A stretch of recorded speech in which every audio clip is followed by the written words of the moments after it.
right, so we got the rear end housing and all the other parts from the rear end back from the sandblaster. And I kind of figured that I would have to remove the hangers on the rear end housing because I have a 3-inch drop on the front and a 3.5-inch drop on the front and a 3-inch drop on the back, which means my angle of the drive shaft is most likely going to be it's going to be off. So before I sent this to the powder coater, I decided to do something drastic while I have the raw housing, and we're going to take these leaf springs and we're going to move them into the frame. They're going to be mounted in the frame. This is a kit that is sold. Woody's Hot Rod sells it. Classic Parts sells it. But this is the kit here. So these are the front pockets, the back brackets, the back notch parts. So what we're going to be doing is we're going to be cutting up the frame, installing these in the front, putting that in the back, and then adding these on top of the frame to hang the leaf springs. They also include new hangers, as you see here. So I don't have to worry about trying to save the hangers that are already on the housing. I'm just going to cut those off, and then we're going to put them on correctly with the correct angle on once we move these leaf springs. So that's what we're going to be doing today.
All right, now I got this all cleaned up. What I'm gonna do is take the bracket, the large bracket here. This bracket will be mocked up. The lines are gonna be marked underneath the frame of where we need to cut. What we're gonna end up doing is cutting the line right along here to make a pocket that this is gonna fit up into, and then we'll smack this piece back up in there, and we'll have our first front bracket done. All right, so I've got the bracket clamped into place fairly even here, and I verified that the bolt goes through that 1 1/4 inch hole. Everything's pretty much flush on the bottom here, all the way to the back. So now I'm going to mark with chalk where I'm going to cut.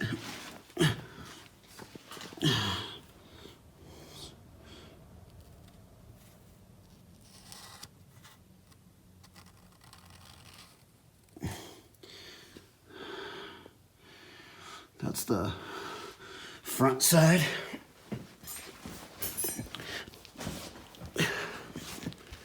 Going back side. Excuse the camera work in this tight area. So checking in here on the back side, my bolt isn't perfectly centered in that 1¼ inch hole. So I'm going to cheat it up just a little bit until I get that centered and then remark that chalk line.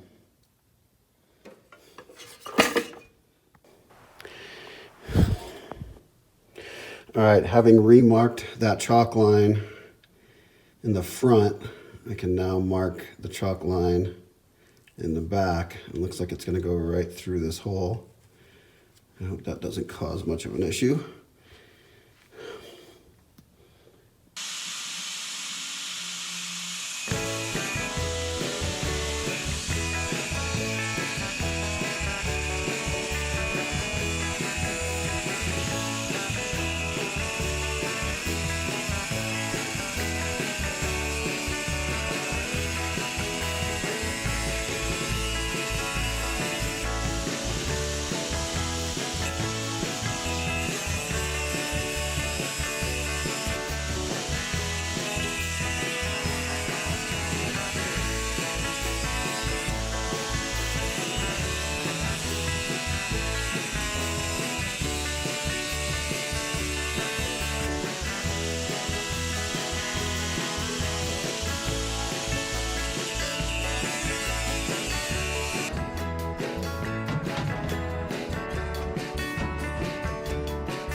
All right, this pocket is in there. A little bit of a gap there that I'm not happy with, but we'll manage it. And you see down here, that bolt hole is pretty much dead on center. Might play with this just a little bit more. If I can't get this part up there a little bit higher, I'll just grind it off.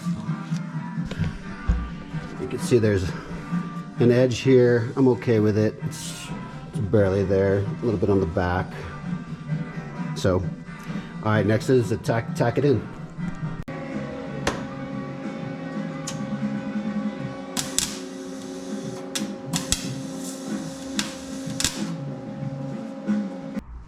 All right, I got my welding done here. Yeah, they're ugly. I don't care. We'll get those welds grinded down, but we're gonna move on next to getting that hanger off back there and notching the frame for the pocket for the back. All right, so the instructions call for 57 inches from the center line of this hole back to the top of that bracket. That hanger is going to come off, and we're going to put a bracket up there, and it'll be 57 inches from that point to this point. So I'm going to do some chalk markers and then do some measurements.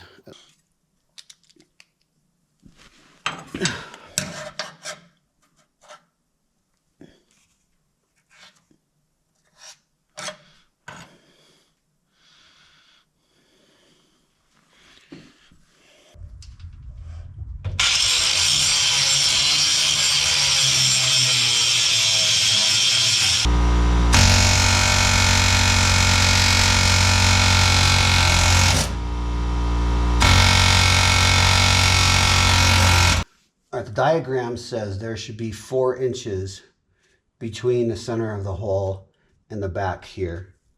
So I gotta do a couple more measurements just to make sure I'm correct.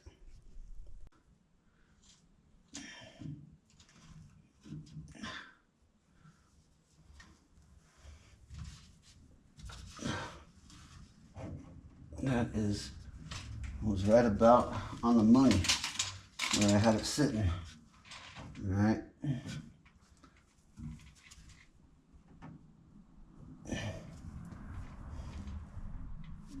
So we'll measure twice and weld once.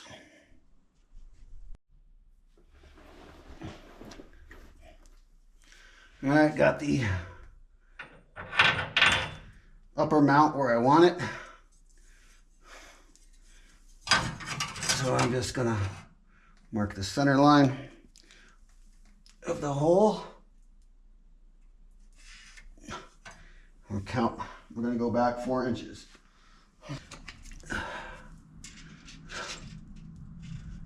Okay. So the edge should be there. I want to save that hole, so I'll cheat just a little bit in front of it.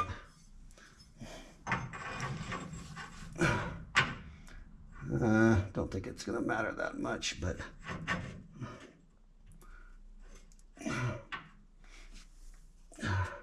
looks good. And we'll begin cutting this out. This entire thing will be cut on both sides.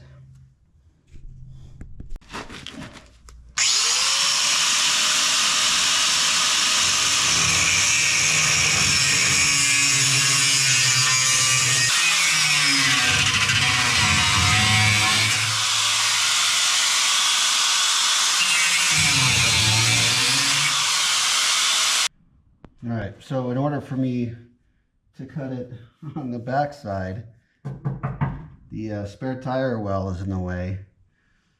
So I'm gonna cut it along the edge here, knock this out so I have access to it from this side to cut the other side. Things you wish you would have done when the body was off the frame, right? All right. If anybody wants to get me something for Christmas, I need a plasma cutter. It'll be a lot easier.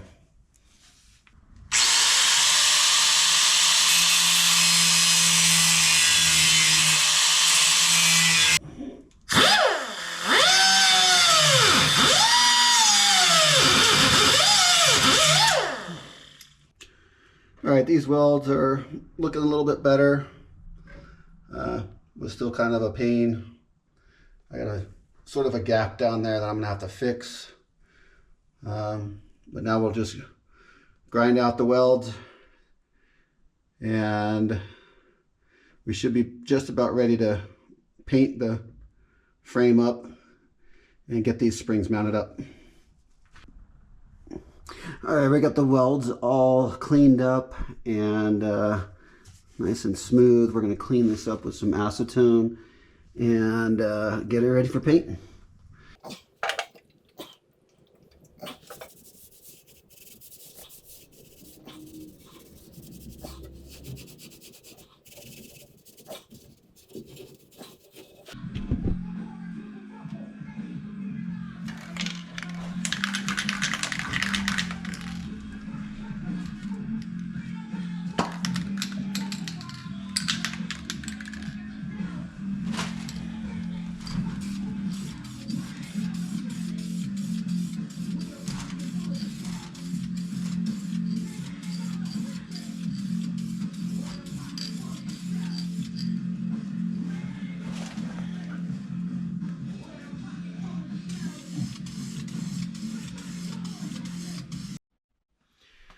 All right, now that we got this all cleaned up and painted, we're ready to mount the front. If you have bushings in your spring, the front of your spring, you should keep them in there. If they're old and worn out, then definitely replace them. But the kit does not come with the front bushings, only the backs.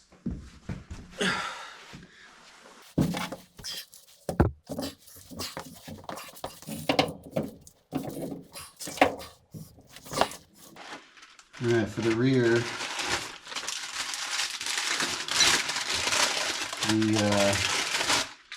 the shackles will go on. like that.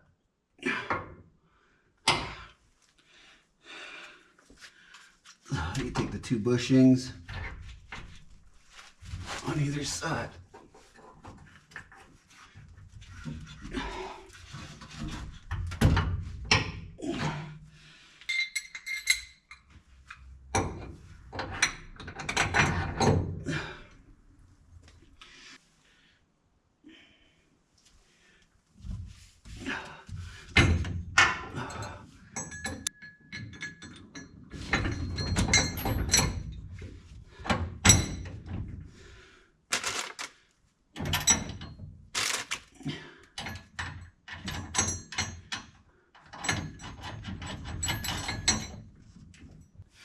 All right, we'll get these all tightened up.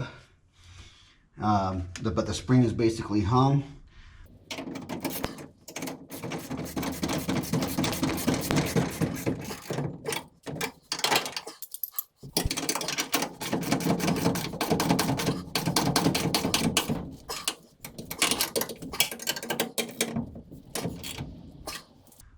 Now I'm ready to do the other side.